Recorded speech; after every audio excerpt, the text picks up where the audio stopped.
Baik, selamat malam Bapak Ibu dan saudara-saudari sedama, Yasuki Hotu, Namo Buddhaya. Pada kesempatan hari ini kita akan membahas mengenai peta waktu kembali, dan peta waktu yang kita akan bahas pada hari ini, kalau sesuai topik yang telah kita broadcast adalah mata kundali ya. Tetapi ini kita sudah bahas kemarin, jadi yang hari ini yang kita akan bahas adalah peta mata. Ya, jadi mata, M-A-T-T-A. Jadi kalau Anda ingat mata, mungkin Anda lebih ingat bukan petanya ya. Anda lebih ingat sambal matanya. Nah, jadi peta mata ini diakibatkan karena kecemburuan. Karena iri hati dan mengakibatkan dia terlahir di alam yang sangat tidak baik. Ya, jadi pada kesempatan ini, ya siapa yang suka cemburu, ini dengar baik-baik. Ya siapa suka iri hati, dengar baik-baik. Karena ini adalah satu-satunya yang penting ya. Jadi ini adalah hal yang penting buat kita semua untuk merenungkan bagaimana ternyata sifat-sifat yang jelek di dalam diri kita membuat kita menderita di masa mendatang.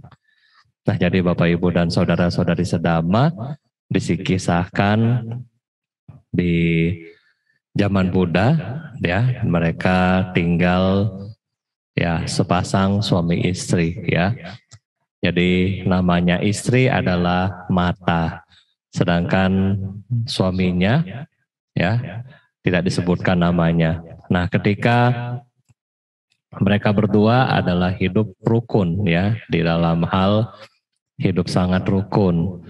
Ya, makin lama mereka menginjak usia ke dalam rumah tangga semakin lama, ternyata mata seorang istri tidak memiliki keturunan ya, karena tidak memiliki keturunan. Jadi dengan kecukupan secara ekonomi ya, mereka tinggal secara orang yang kaya raya, cukup dalam ekonomi. Nah, mereka kemudian berpikir bahwa nanti kalau misalnya kita mati, ya siapa yang akan meneruskan? Ya kan, biasanya siapa yang akan meneruskan menjadi warisan harta ini dan seterusnya. Nah, jadi pada akhirnya mata bilang kepada suaminya, sudah, kamu cari lagi istri yang lain ya, istri yang kedua, supaya biar kita punya usaha, kita punya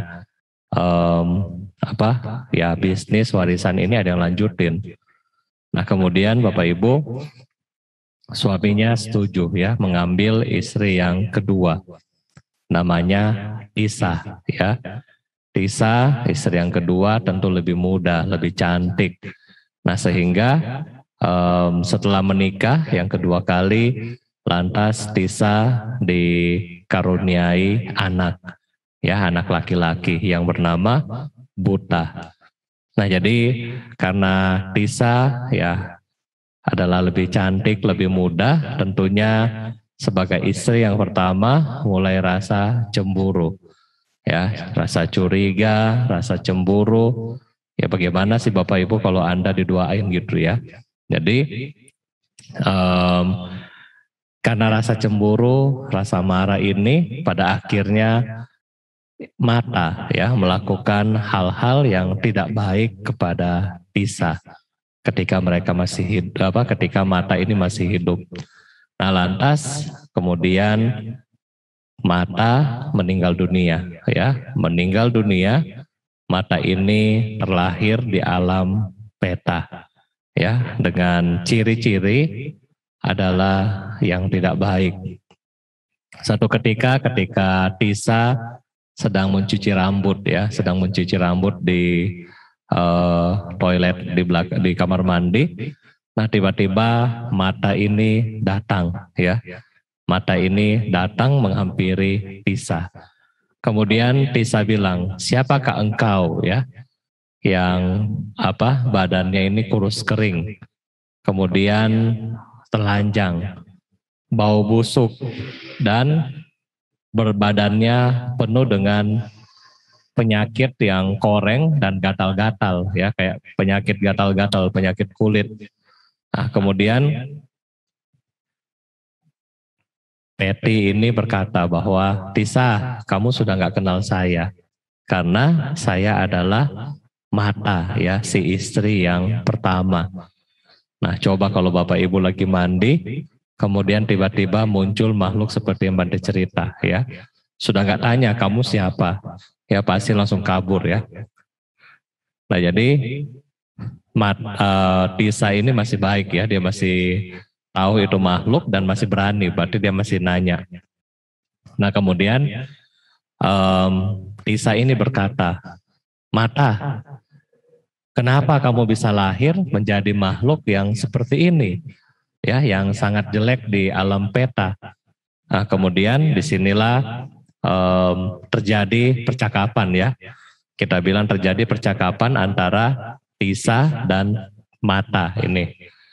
Nah, yang pertama dikatakan bahwa kenapa sampai kamu terlahir di alam peta? Kemudian si Mata menjawab, iya, saya lahir di alam yang seperti ini karena saya suka cemburu, saya suka iri hati kepada kamu, ya, karena kamu begitu muda, begitu cantik, kamu juga punya seperti karisma, kamu punya anak, jadi keagungan dari seorang wanita ada dari situ, sehingga saya cemburu kepada kamu, ya. Nah, jadi karena rasa cemburu dan iri hati inilah menyebabkan saya lahir di alam peta.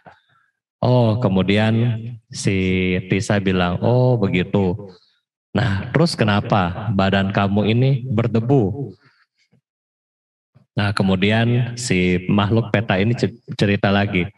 Iya, karena waktu melihat, ya, kamu lagi mandi, kamu sedang membersihkan badan, kemudian karena saya kesel, ya, saya marah, jadi sampah yang ada di rumah itu, ya, waktu si Mata ini masih hidup, jadi dia ngambil sampah dan debu dari rumah, kemudian lemparkan ke Tisa. Nah, jadi karena akibat melakukan perbuatan ini, maka saya lahir dengan badan yang penuh debu. Nah, jadi siapa yang suka lempar debu, hati-hati. Kemudian, di sini juga ditanyain bahwa kenapa kamu diserang dengan penyakit gatal? Nah, kemudian peta ini berkata bahwa dulu, ya, waktu kita sama-sama ke hutan mengambil tanaman-tanaman obat. Nah, saya, ya, si makhluk peta ini, saya mengambil satu tanaman yang menyebabkan rasa gatal. Kemudian tanaman ini tanpa sepengetahuan kamu, saya lempar di tempat tidur kamu.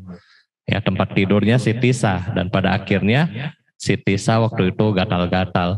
Akibat karma dari melakukan ini, sehingga saya terlahir sebagai makhluk yang penuh, ya, seperti luka gatal di badan, ya. Nah, kemudian ditanya lagi, oh begitu, ya. Kemudian kenapa kamu telanjang? Nah, di sini dibilang dulu ada undangan, ya, ada undangan, tetapi suami kita hanya mengajak kamu untuk pergi ke undangan itu. Jadi saya cemburu, saya marah. Pada akhirnya, karena untuk menghalangi kamu pergi undangan, saya mengambil baju-bajunya, ya. Nah, karena akibat mengambil atau mencuri baju-baju ini, akibatnya saya telanjang. Nah, berikutnya lagi ditanya, nah, lantas kenapa kamu sekarang bau seperti bau bau tinja, ya, bau kotoran. Ya, kemudian si Mata ini, si Peti bilang, Iya, karena waktu dulu ya, karena sebenarnya saya juga memiliki parfum, memiliki perhiasan, memiliki harta yang lebih banyak dari kamu, tetapi karena saya cemburu sama kamu ya, jadi saya mengambil semua parfum, semua wewangian, kemudian saya buang ke toilet ya. Pada akhirnya saya harus menerima badan saya yang penuh dengan bau. Nah, lantas yang terakhir dikatakan bahwa terus sekarang kenapa kamu hidup dengan kesengsaraan? Ya, maksudnya menderita karena lapar dan haus. Kemudian dibilang bahwa, nah ini penting buat kita semua, bahwa kekayaan apapun yang ditemukan di rumah kita adalah milik kita berdua sama rata.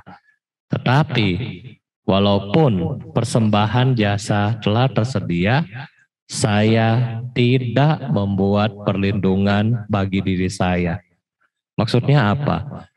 Mereka hidup di dalam keluarga yang mapan, tetapi Tisa di masa hidupnya, dia suka melakukan jasa kebajikan, yaitu pergi berdana kepada sangha, ya, berdana kepada biku sangga dan seterusnya. Sedangkan Mata yang memiliki kekayaan yang sama, kesempatan yang sama, tetapi dia tidak pernah melakukan perbuatan baik. Nah, sampai di sini dibilang, saya tidak membuat perlindungan bagi diri saya sendiri. Nah, jadi ini ya Bapak Ibu. Kemudian di sini dibilang, engkau dulu ya, dibilang, engkau dulu memiliki rumah, pembantu, perhiasan. Semua ini sekarang dinikmati oleh orang-orang lain. Jadi harta kita adalah tidak langgeng ya. Jadi bayangkan Bapak Ibu, ketika harta yang seharusnya bisa digunakan di dalam kebajikan, namun ketika digunakan tidak untuk kebajikan, pada akhirnya membawa hidupnya di dalam kesengsaraan. Nah, lantas ketika si Tisa dengan si Peti ya, hantu kelaparan yang bernama Mata ini sedang bercerita, kemudian terdengar suara dari mantan suami mereka akan datang ya. Kemudian si Tisa dengan baik sekali, baik hati, berkata kepada Mata, kamu mau apa enggak? Tunggu, jangan dulu pergi ya. Ini suami kita bentar lagi datang. Nah, cuma Mata bilang, saya malu untuk ketemu dengan suami. Karena kenapa? Sekarang kondisi saya sudah sangat jelek ya. Anda bayangkan kehidupan sebelumnya, dia adalah nyonya besar ya. Sekarang sangat jelek, badannya kurus kering, iga ya, jadi tulang-tulang di belakang ini menonjol karena nggak ada daging, nggak ada darah. Urat-urat yang ada di badan ini keluar semua. Kemudian badannya penuh dengan debu, luka, bau lagi. Ya, aduh, Bante kalau bayangkan itu kasihan banget ya. Nah, jadi saya malu untuk ketemu dengan suami saya, suami kita. Jadi, apa yang harusnya saya lakukan kepada kamu untuk menolong kamu? Nah, kemudian Mata minta tolong bahwa tolong pergi mencari biku sangga. Ya, di sini dikatakan 8 biku sangga, 4 dan 4. Kemudian pergi mencari biku sangga dan tolong lakukan pelimpahan jasa atas nama saya. Maka saya akan mendapatkan kebahagiaan. Nah, setelah di situ Tisa dengan baik hati, karena Tisa adalah orang yang dermawan dan juga orang yang memiliki keyakinan terhadap Triratna. Jadi dia pergi untuk mencari biku sangga. Nah, setelah persembahan dana diberikan, maka Mata ya mendapatkan kebajikan yang luar biasa.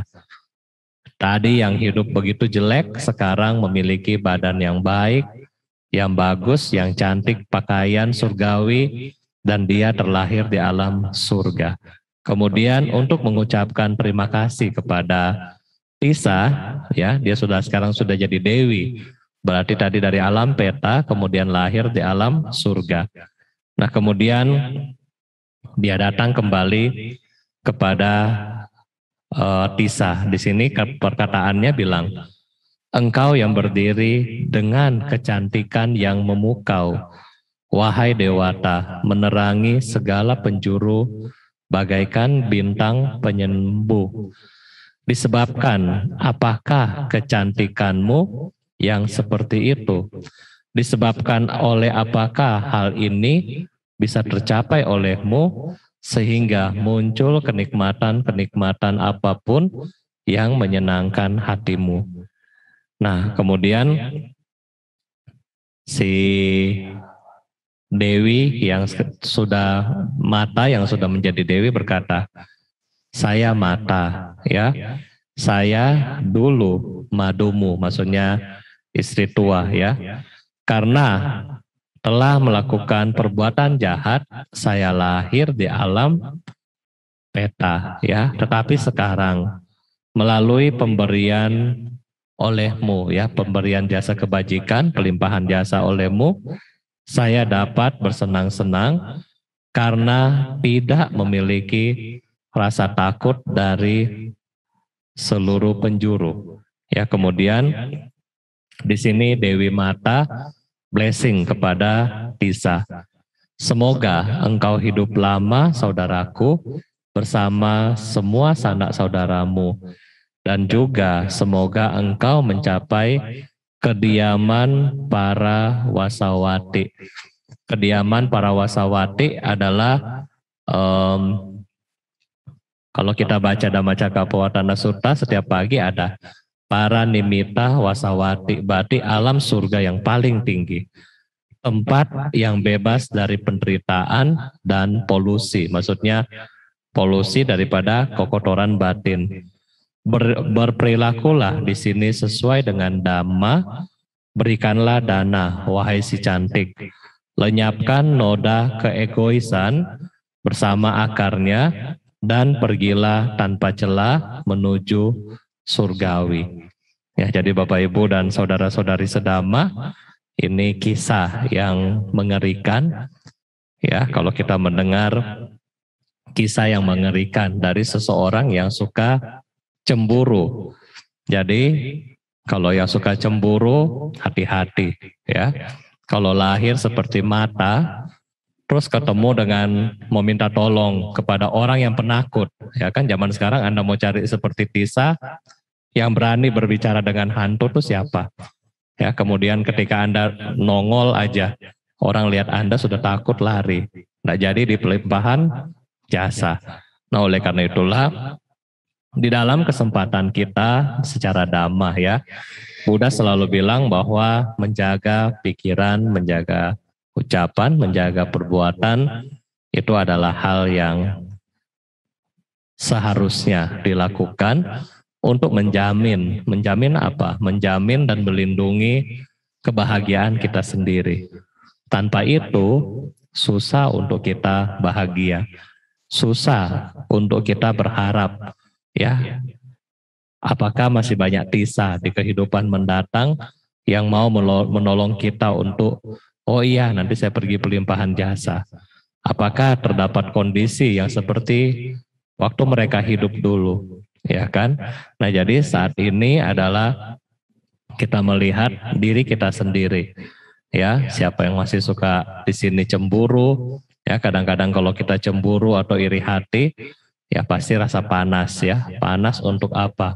Untuk menghancurkan rivalnya, ya, untuk menghancurkan musuhnya.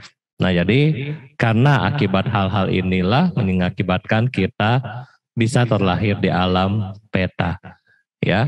Ditambah lagi yang tadi yang kedua adalah dia kehidupan sebelumnya punya harta, punya kekayaan, tetapi dia tidak menggunakan sebaik-baiknya, sehingga setelah dia mati hartanya digunakan orang lain, ya, uang yang dia punya, perhiasan yang dia punya, baju-baju mahal yang dipunya sama mata digunakan oleh orang lain, sedangkan karena dia tidak memiliki kebajikan, pada akhirnya dia menderita, dia sengsara di alam peta. Jadi ini yang kedua ya. Jadi ketika kita mempunyai kesempatan untuk berbuat baik, kita lakukan sebisa kita.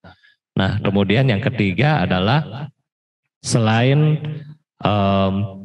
kita lihat bahwa efek daripada pelimpahan jasa ya, mampu untuk mengubah makhluk yang menderita ke makhluk yang berbahagia ya, dari alam peta hantu kelaparan menjadi alam lahir di alam surga. Jadi kita melihat kekuatan daripada pelimpahan jasa ya. Oleh karena itulah kita sebagai umat Buddha, kalau kita percaya dan kita mau mampu untuk menolong mereka dari penderitaan, ya kenapa tidak kita melakukan kebajikan kemudian pelimpahan jasa setiap hari.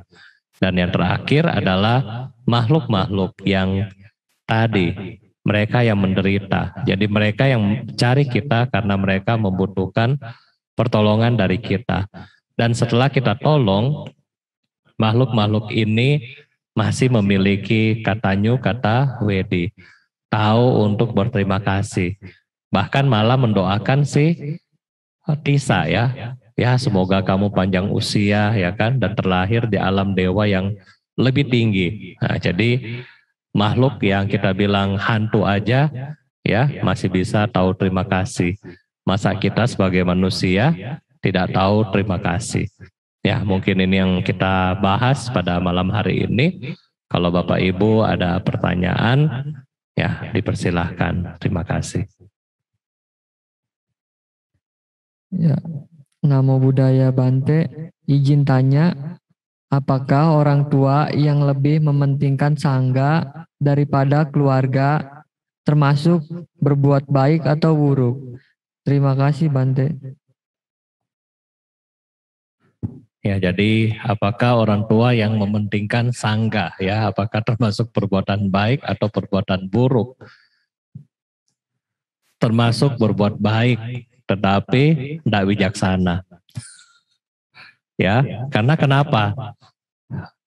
Sebagai perumah tangga, Bapak Ibu harus mengurus keluarga. Kepada biku sangga, boleh berbuat baik nggak? Boleh, tetapi ya pergilah kalau kita ada waktu kosong.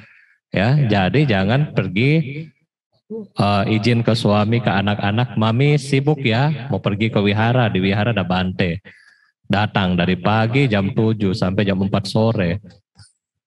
Ya, jadi kita di situ ketika kita berbuat baik, tolong berbuat baik dengan bijaksana ya. Kalau kita punya anak, istri atau suami di rumah, ya kita mesti pulang dan jaga juga. Jadi jangan sampai kita kelamaan ya di dalam berbuat baik, khususnya pertanyaan adalah kepada sangga ya. Jadi boleh berdana kepada sangga, boleh datang ke wihara, tetapi bijaksana ya, jangan tidak bijaksana. Dan juga Bapak Ibu tahu nggak kenapa sih para Bante itu makannya sampai jam 12? Karena ya itu, supaya Bapak Ibu itu nggak sibuk ya. Coba bayangkan kalau Bante makan 3 kali sampai malam. Waduh, ya pagi datang ke wihara berdana. Nanti habis pulang pagi mungkin sudah bangun jam 4 masak. Habis itu berdana kan biasa jam 6, jam 7 kan ke wihara. Nanti ngobrol lagi sama Bante sampai jam 8.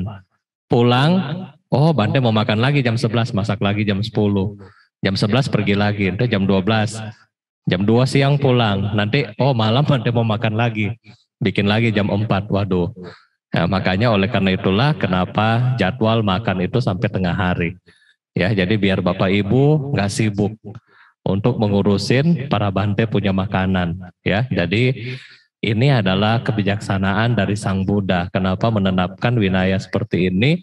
Biar perumah tangga, maksudnya di sini berbuat baik sesuai dengan jalurnya dengan bijaksana. Jadi jangan sampai kita berbuat baik tetapi kita melupakan keluarga kita. Ya, terima kasih.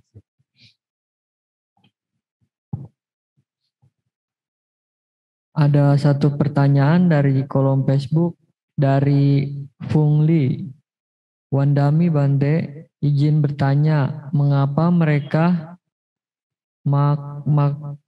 melakukan hal buruk sangat mudah mendapat pencerahan ke surgawi? Apakah hal ini juga sama berlaku pada makhluk setelah parinibbananya Buddha? Mengapa tidak semudah seperti zaman Buddha dengan melakukan pelimpahan jasa pada mereka?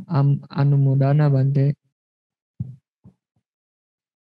Ya, ini juga dengan pertanyaan Citanti ya, Bante gabung aja. Apakah di zaman sekarang bisa kita pelimpahan jasa seperti Tisa ya? Ya, jadi Bapak Ibu kalau kita melihat daripada kasus ini ya, kenapa mereka yang lahir di zaman Buddha, mereka lebih gampang untuk mencapai pencerahan, lebih gampang untuk mendapatkan pelimpahan jasa, dan seterusnya. Dulu Bante sudah pernah bahas, yaitu karena untuk kita lahir di zaman di mana Buddha hidup, itu dibutuhkan karma baik yang luar biasa. Ya, itu dibutuhkan karma baik yang luar biasa. Kenapa luar biasa? Karena untuk kita ketemu dengan seorang Buddha ya, dengan mata kepala sendiri, itu bukan karma baik yang sedikit. Ya, bukan karma baik yang sedikit. Jadi kita perlu effort yang sangat luar biasa. Kalau Bante pernah cerita kepada Bapak Ibu tentang yang ditulis satu ayat ya, satu buku yang ditulis oleh Yang Mulia, Bante lupa namanya, Bante yang ketemu Maitreya, Bante lupa namanya Bapak Ibu, nanti kalau ingat lagi. Jadi ketika Bante ini yang ketemu dengan Maitreya Bodhisattva, nah di situ dibilang bahwa ketika nanti di zaman Buddha Maitreya misalnya, kondisinya adalah umur manusia 84.000 tahun dan seterusnya. Nah jadi untuk datang ke sini, ketemu dengan Buddha Maitreya, kita punya kebajikan yang luar biasa. Kalau enggak mungkin kita lahir di alam itu. Walaupun itu di bumi, tetapi kita tidak mungkin lahir di kondisi seperti itu. Ya. Jadi kita butuh karma baik yang sangat besar. Ya. Nah, sama dengan mereka yang lahir di zaman Buddha. Kenapa mereka butuh karma baik yang besar? Karena saat mereka ketemu dengan Sang Buddha, apalagi mereka yang bisa ketemu dengan Buddha ketika Buddha ceramah secara langsung, itu berarti memiliki ikatan jodoh karma yang sudah sangat kuat dan punya parami yang sangat besar di masa-masa sebelumnya. Sehingga kenapa ketika Buddha ceramah seakan-akan cuman satu baris, mereka langsung pencerahan. Ya, Bante kasih contoh ketika Bante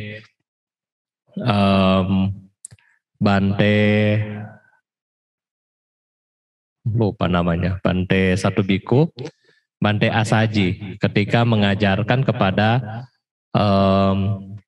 Kolita ya, Kolita itu Bante Sariputta, sebelum jadi Bante Sariputta, Upatissa kalau nggak salah, mengajarkan kepada Upatissa satu kata, ya satu kalimat.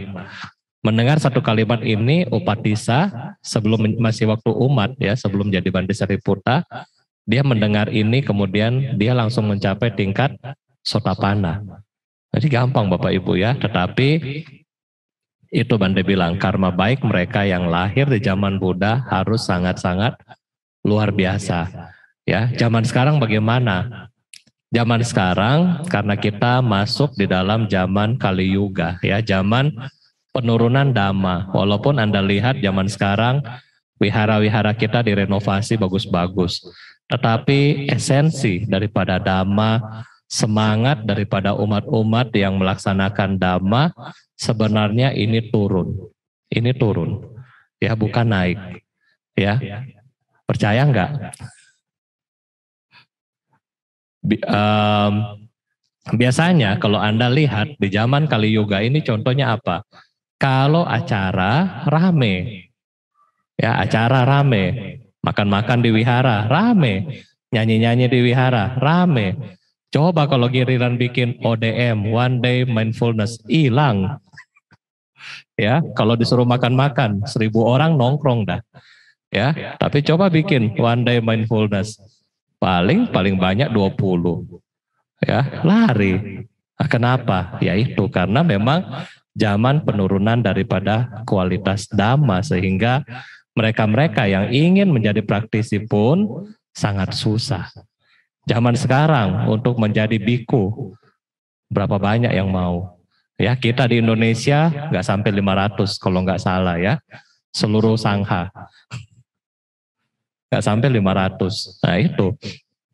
Makanya ini kita memang dalam zaman Kali Yuga, sehingga beda kondisi. Kita beda kondisi di dalam kelahiran kita seperti ini. Makanya ketika kita sudah beda kondisi di kehidupan saat ini, kita harus sadar betul bahwa jangan lagi kita berharap sama pelimpahan jasa. Oh, nanti anak saya pelimpahan jasa buat saya, nanti cucu saya pelimpahan jasa buat saya. Jangan harap. Pokoknya sekarang kita mesti tahu secepatnya kita perbaiki diri kita. Kita jangan lagi mengharap kebahagiaan kita titip ke anak kita. Kebahagiaan saya nanti kalau mami masuk ke alam peta atau papi masuk ke alam peta, kamu doain mami ya cari Bante Victor. Jangan ya, nggak usah kita titip kebahagiaan kita kepada mereka. Tetapi yang kita harus tahu bahwa kita lakukan, kita punya tugas yaitu berbuat baik, praktek dhamma untuk menjamin kebahagiaan kita sendiri dulu. Ini sudah aman, baru kita ajarkan anak-anak kita. Semoga mereka memahami dan semoga mereka bisa meneruskan dharma ini di masa mendatang. Ya seperti itu. Jadi karena ini beda kondisi yang sangat kontras Bapak Ibu ya, jauh sekali. Nah oleh karena itulah memang dua kondisi ini yang berbeda ya. Terima kasih Ci Fungli dan Ci Tanti. Nah jadi ya itu ya, kurang lebih kita sekarang berada di zaman Kali Yuga. Jadi benar-benar kenapa praktek yang harus kita lakukan itu mesti semakin intens harusnya Bapak Ibu ya, semakin intens. Kalau kita bilang intens, kalau kita lihat teman-teman kita dari Vajrayana, ya terutama mereka orang Tibet, mereka itu kalau meditasi aja 1 juta kali. Ya meditasi yang prostration itu kan ada yang 100.000. Ya Anda bayangkan. Kalau ke kita di Asia, Singapura, Hong Kong, Malaysia, Indonesia ya, biasanya minta diskon ya. Latihan asli 1 juta atau 100.000. Kalau kita di Asia minta diskon. Minta diskon berapa? 10.000. Jadi bagaimana tuh karma baik jatinya ya. Nah itu jadi inilah maksudnya memang karena kesibukan kita pada akhirnya kita menjauhi praktek ya, karena memang zaman sekarang juga lebih ke arah materialisme ya, jadi materialisme, jadi memang orang-orang lebih suka ke hal-hal yang sana ya, jadi menganggap bahwa melakukan kebajikan, praktek dhamma ya itu adalah hal yang kuno, ya hal yang kuno dan seterusnya. Jadi tidak menarik bagi mereka. Nah ini yang memang kita bilang ya inilah zamannya. Ya sehingga kita bersyukur kita masih bisa kontak dengan dhamma dan usahakan ya sehari-hari ini baik dan meningkat terus. Minimal kita bisa jaga. Dulu waktu saya punya Bante pernah ketemu dengan satu guru. Dia bilang, jadi guru ini dia bilang jadi guru ini punya guru ya, jadi ini gurunya cerita ke Bante, dia bilang dulu katanya guru ini dia pernah lahir di zaman Buddha ya, jadi guru ini pernah lahir di zaman Buddha sebagai seorang pedagang ya, kemudian karena sibuk ya, jadi cuma pergi pindah patah ke Buddha. karena sibuk, ada istri, ada anak, ada toko kan, dia balik lagi urus dagangannya. Dia bilang kalau tahu begitu sekarang dia menyesal ya, karena kenapa? Harusnya waktu habis pindah patah ikut Buddha pergi dengar ceramah, jadi langsung memiliki pencerahan ya, tetapi ya itu karena kemelekatan, jadi dia urus toko, dan pada akhirnya ya sekarang ya itu ya belum mencapai apapun. Nah sama, jadi ketika kita memiliki kesempatan untuk memang praktek, ya kita prakteklah dengan baik ya, dengan baik. Nah tentunya Bante juga nggak bisa paksa Bapak Ibu harus meditasi setiap hari 5 jam gitu kan, nggak mungkin karena Anda punya kehidupan sendiri di rumah ya. Oke, kalau ada pertanyaan lain dipersilahkan. Ada satu pertanyaan dari YouTube dari Koh Andri. Namo Buddhaya Bante, izin bertanya, kenapa dalam meditasi terkadang bisa melihat dewa, terkadang juga melihat makhluk dengan wajah menyeramkan? Bagaimana seharusnya kita menyikapi hal tersebut? Terima kasih Bante. Ya, jadi ketika kita memang di dalam meditasi mungkin melihat ya, lihatnya bisa dua kok. Maksudnya ketika Anda mungkin duduk meditasi, ketika kita melihat itu mungkin masih nimita ya, bukan bayangan yang asli. Tetapi kalau kita buka mata baru kita mungkin lihat, baru itu mungkin yang asli. Ya, jadi kalau kita lagi tutup mata kadang-kadang ini permainan daripada pikiran. Misalnya ketika sebelum bermeditasi, misalnya Bapak Ibu nonton Netflix ya, atau nonton apa ya serem-serem, misalnya habis nonton hantu, mungkin ya Bante ingat film Nak-Nak ya, kalau dulu pernah nonton. Nah jadi ketika kita bermeditasi, apalagi suasananya gelap ya kan, kemudian mungkin pas kita lagi takut atau apa, kita berpikir ya bahwa ini mungkin yang datang nak-nak begitu. Nah itu akan menjadi bayangan, karena itu kenapa? Karena sudah direkam di dalam alam bawah sadar kita. Kita takut dan kita rekam. Nah kalau misalnya kita sebaliknya ya, kita kita nonton mungkin film-film yang lain, mungkin Anda akan melihat dalam meditasi juga begitu. Nah kenapa dari itu ketika kita menjalankan atas silanya bukan besok Bapak Ibu ya, hari Rabu, Bante lupa, jadi hari Rabu.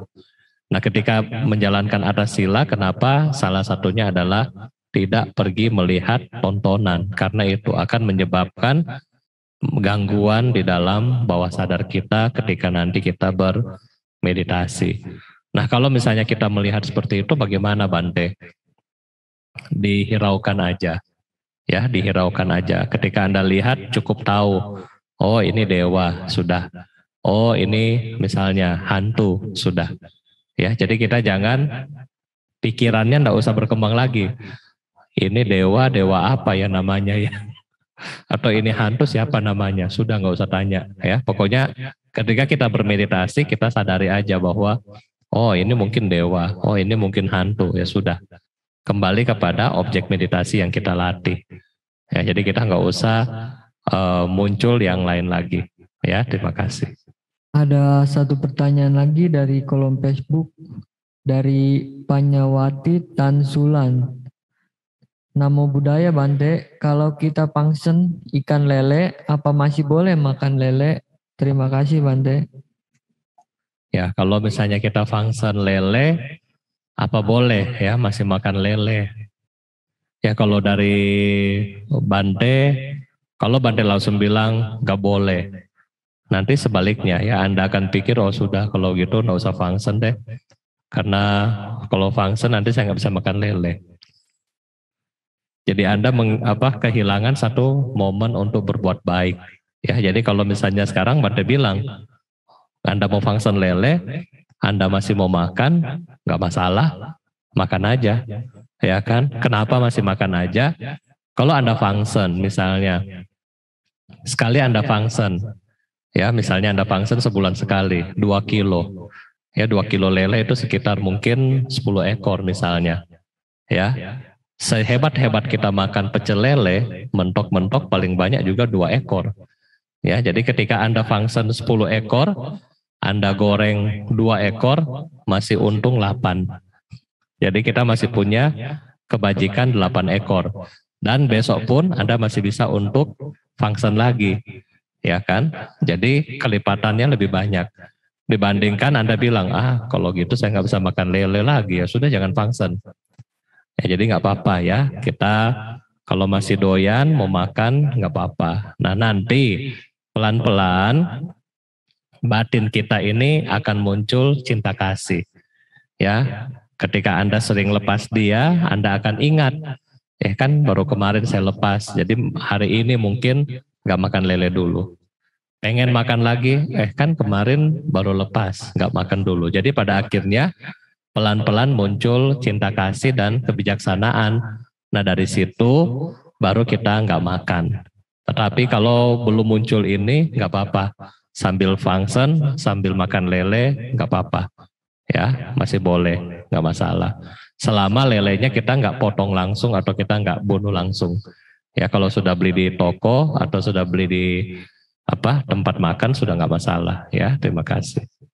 Ya baik, kalau misalnya Bapak Ibu nggak ada pertanyaan lagi, masih ada yang terakhir dari Cifungli ya.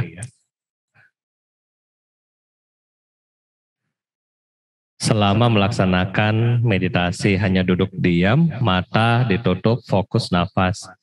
Sebenarnya kita ini bagaimana pelaksanaan samadhi yang benar di tingkat dasar. Nah jadi Bapak Ibu, ini mungkin yang tingkat dasar daripada meditasi. Yang Bapak Ibu harus tahu bahwa meditasi itu kita hanya sadar. Ya, sadar di dalam proses, di dalam objek. Jadi ketika misalnya Bante kasih contoh, ketika Anda bermeditasi, Anda punya fokus sama nafas ya. Misalnya, tahu nih, nafas saya lagi masuk, nafas saya lagi keluar. Ya, misalnya Anda lagi duduk diam, nafas saya masuk, ini nafas keluar. Masuk, keluar. Masuk, keluar. Itu sudah meditasi karena Anda sadar Anda sedang melatih objek meditasi. Nah, kalau juga misalnya Anda lagi nafas masuk, cium bakso, keluar. Habis cium bakso, ada nasi goreng, keluar. Mulai muncul, ada 2 hal bisa jadi. Muncul rasa suka. Siapa yang masak ya? Aduh, nanti habis meditasi baru makan. Itu muncul rasa suka, pikirannya kemana-mana. Tetapi lagi muncul rasa suka, kemudian kembali pada objek. Saya kan lagi meditasi. Nanti Bante marahin saya. Udah, meditasi lagi. Nafas masuk, nafas keluar. Nafas masuk, nafas keluar. Sampai meditasi selesai. Ada orang yang tipe kedua yang suka marah. Orang lagi meditasi masak nasi goreng. Siapa sih ini? Habis meditasi gue omelin. Lagi meditasi. Nanti Bante itu balik lagi sama objek. Ada 2 tipe ya. Suka marah sama suka yang biasa-biasa. Tetapi dua-dua apakah meditasi? Dua-dua meditasi, ya kan? Sadar, pikirannya lagi lihat nasi goreng. Sadar, pikirannya lagi ngomel. Kembali lagi sama objek. Berarti Bapak Ibu, selama kesadaran ini masih ada, ya, apakah sama nafas, apakah dia melihat pikiran dia pergi, nah ini semua dalam proses meditasi. Dan ini sebenarnya sudah bagus untuk pemula. Ya, jadi ketika kita mulai sudah sadar, memperkuat kesadaran kita. Nah, disitulah baru bisa masuk ke arah-arah selanjutnya, yaitu ketenangan, ya, dan seterusnya. Jadi, yang paling dasar adalah sadar. Ya, sadar. Lagi ngelamun, sadar. Lagi fokus sama objek, sadar. Nah, itu boleh, ya. Terima kasih, Cipungli. Ada lagi pertanyaan dari Mediawati Baharudin. Namo Buddhaya Bante, izin bertanya, kalau ada saudara yang sering minta uang sama kita, apakah kita punya utang karma di kehidupan yang lalu? Ya, kalau misalnya ada orang yang suka minta uang sama kita, apakah kita punya hutang karma sama dia? Ya, iya, ya, karena kita sering kehilangan. Pokoknya gini, kalau kita sering kehilangan, ya, kita mungkin contoh kalau Bapak Ibu punya toko, sering di fraud ya, sering dicuri sama tetangga atau orang kerja dan seterusnya. Ya berarti kita memang kehidupan sebelumnya juga mungkin bisnisnya nggak bagus atau mungkin suka merugikan mereka sehingga kehidupan sekarang kita rugi atau kita harus banyak keluar materi kita buat orang lain. Apakah itu kita punya hutang karma sama dia? Ya mungkin kita punya hutang karma karena kenapa sama dia ya, sama si A, si B, si C enggak. Tetapi kenapa sama si A doang yang kita kasih uang misalnya, yang lain enggak. Nah jadi memang kita punya hutang karma sama mereka. Jadi terus bagaimana? Kalau kita sudah belajar Dhamma, kita enggak apa-apa. Ya kita ikhlas bahwa ya sudah, memang saya pernah utang sama kamu, kita kasih aja. Ya ketika kita kasih, jangan lagi nggak ikhlas ya, jangan lagi bikin karma yang baru. Maksudnya ini orang bikin susah gua aja ya kan, nih nanti kamu sial nih, ambil aja tuh duit, nih kamu sial. Nah itu sudah punya hal yang tidak baik, sudah punya pikiran yang jahat, sudah punya pikiran yang keliru. Tadinya harusnya kita kasih dengan ikhlas, karena mungkin sampai bosan ya dimintain uang terus, jadi marah kitanya. Nah itu jadi bentukan karma baru lagi yang tidak baik. Nah jadi kalau kita sudah sadar ya nggak apa-apa ya, kita kasih aja, kita kasih, ikhlasin. Nah kalau misalnya Anda memang kenal baik, besok-besok kita bisa ajarin ya, mungkin skill, mungkin kita ajarin cara kerja, mungkin kita ajarin atau mungkin kita bisa kasih modal. Nah dengan kalau sudah mau kasih modal, sudah harus kasih catatan bahwa kamu harus tanggung jawab, setelah ini nggak ada lagi. Nah jadi dari situ orang ya yang kita bantu juga berkembang. Tadi juga ada pertanyaan ke Bante ya, jadi satu umat juga bertanya sama. Anaknya sudah besar, tetapi masih dikasih uang terus, dikasih kerja, nggak mau kerja. Jadi bagaimana? Ya Bante bilang, oke, mungkin 6 bulan pertama kita kasih. Ya, setelah 6 bulan pertama kita kasih, evaluasi 3 bulan.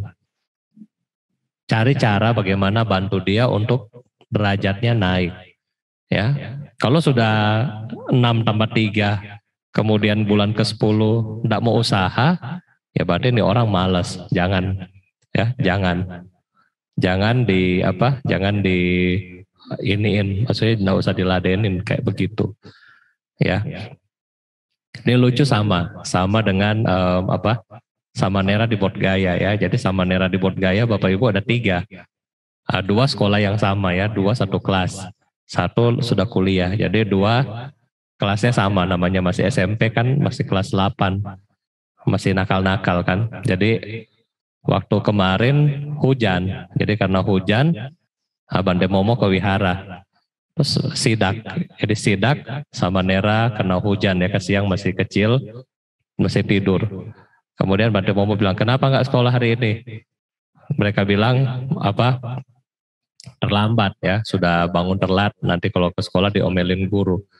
Terus Bante Momo bilang, kalian mau sungguh-sungguh sekolah, kalau sekolah pergi, walaupun terlambat pergi, karena konsekuensi. Tapi kalau kalian nggak sekolah hari ini, besok jangan sekolah lagi. Ya jadi dikasih begitu ya. Jadi ya walaupun terlambat mereka cepat-cepat pergi lagi ke sekolah belajar. Ya jadi kita harus menolong orang begitu. Karena kenapa? Karena kalau kita sering bantu, kita tidak mengangkat derajat hidup dia juga salah. Karena akan menyebabkan orang begitu jadi malas. Ya kan enak, saya kan dapat bantuan. Dia malas, dia nggak mau berusaha. Kalau dia nggak mau berusaha, pertanyaan kita, sampai kapan kita mau bantu?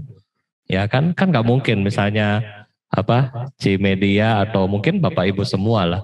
Kan nggak mungkin kita hidup dengan dia setiap hari. Kita nggak tahu seperti sekarang lagi COVID siapa jalan dulu. Ya, yang kita bantu atau yang dibantu jalan dulu. Nggak tahu. Ya, kita harus ingat itu. Kita harus ingat bahwa kita punya hari kematian, nggak ada yang tahu. Jadi kalau kita tidak menitipkan tanggung jawab kepada hidup mereka sendiri, tidak memberikan mereka cara untuk hidup sendiri, ya mau sampai kapan kita temenin mereka. Nah jadi Bade rasa sih lebih cocok yang ini ya, pelan-pelan kita didik untuk menjadi pribadi yang dengan mental yang lebih baik. Terima kasih. Ya baik, jadi karena sudah tidak ada pertanyaan, dan nanti kalau misalnya ini ada pertanyaan yang tadi ya, apakah tingkat dasar bagaimana mengenai masa Kali Yuga, nanti kita mulai bulan Oktober, Bante mau coba setiap kebaktian 10 menit ada meditasi. Ya kan tadi bilang, aduh pencapaiannya jauh, iya jauh, makanya nanti kalau misalnya kebaktian berikutnya mungkin bulan Oktober ya, ini tinggal berapa hari. Nah, nanti tiap hari tiap malam ada meditasi 10 menit. Jadi biar minimal ada ketenangan batin kita isi setiap hari.